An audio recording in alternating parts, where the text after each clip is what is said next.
SSC Media One channel. Shivasai family members అందరికీ నమస్కారం. ఈ రోజు స్పెషల్ టాపిక్ ఆపరేషన్ సింధూర్. అందరికీ స్ఫూర్తి ఆపరేషన్ సింధూర్లో నారీ శక్తి. పహల్గామ్ ఉగ్రదాడి భారత్ ఆపరేషన్ సింధూర్ చేపట్టింది. పాకిస్తాన్ POKలో 9 ఉగ్రస్థావరాలను నేలమట్టం చేసింది. దీంతో యావత్ దేశం హర్షం వ్యక్తం చేసింది. ఈ మెరుపు దాడులకు సంబంధించిన వివరాలను దేశ ప్రజలకు అందిస్తూ 2 మహిళా అధికారులు అందరి దృష్టిని ఆకర్షించారు. వాళ్ళే colonel Sofiya Qureshi, wing commander Vyomika Singh. ఉగ్రదాడిలో ప్రాణాలు కోల్పోయిన వారి కుటుంబాలకు న్యాయం చేయాలనే ఈ పోరాటం చేస్తున్నట్లు తెలియజేయడంతో పాటు భారత్ శక్తి సామర్థ్యాలను ప్రపంచానికి చాటి చెప్పారు.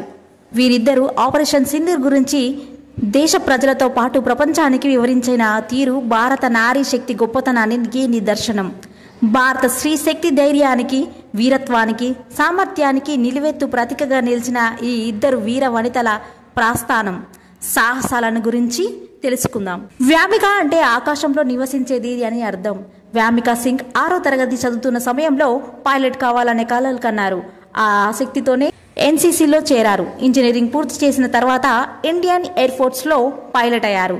వీరి కుటుంబం గురించి మొదటిసారి సైన్యంలో చేరిన వ్యక్తిగా నిలిచారు. 2019 డిసెంబర్ 18న ప్లేయింగ్ బ్రాంచ్లో పర్మనెంట్ కమిషన్ హోదా పొందారు.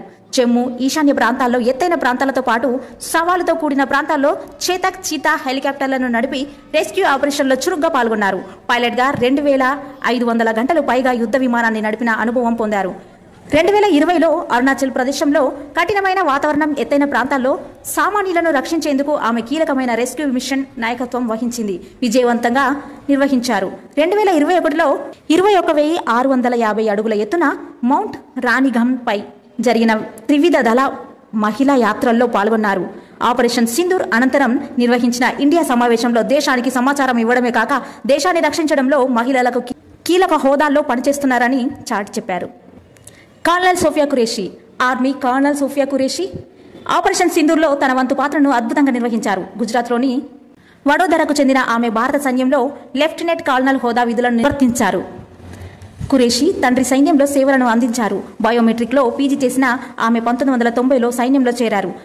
అనాది కాలంలో అత్యున్నత స్థాయికి ఎదిగారు. ప్రస్తుతం సిగ్నల్ కార్ప్స్ సేవలను అందిస్తున్నారు. 1916లో పూణేలో నిర్వహించిన ఎక్సర్సైజెస్ 18 అనే మల్టీనేషనల్ మిలిటరీ విన్యాసాల్లో భారత బృందానికి నాయకత్వం వహించారు. అందులో పాల్గొన్న 18 దేశాల బృందాల్లో ఆమె ఒక్కరే మహిళా నాయకురాలు. ఐక్యరాజ్య సమితి శాంతి భాగాల్లో 6 ఏళ్ల పాటు సేవలు అందించారు. 2006లో కాంగోలో జరిగిన మిషన్లో కీలక పాత్ర పోషించారు. 2010లో నుంచి శాంతి భద్రతా కార్యక్రమాల్లో చురుగ్గా పాలుపంచుకుంటున్నారు.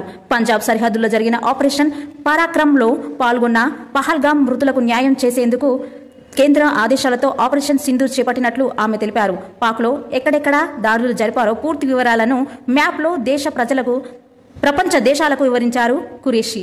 భారత సైన్యంలో మహిళా అధికారులకు మార్గదర్శకంగా నిలుస్తున్నారు. సో ఇదండి అందరికీ స్ఫూర్తి ఆపరేషన్ సింధూర్లో నారీ శక్తి. Thank you to all. SSC Media One channel, Shivasai groups. నేను మీ దివ్య కిరణ్. సో విన్నర్ కదా అండి. ఈ వీడియో కనుక మీకు నచ్చినట్టయితే like, share, comment and do subscribe and click the bell icon. Thank you SSC Media One channel.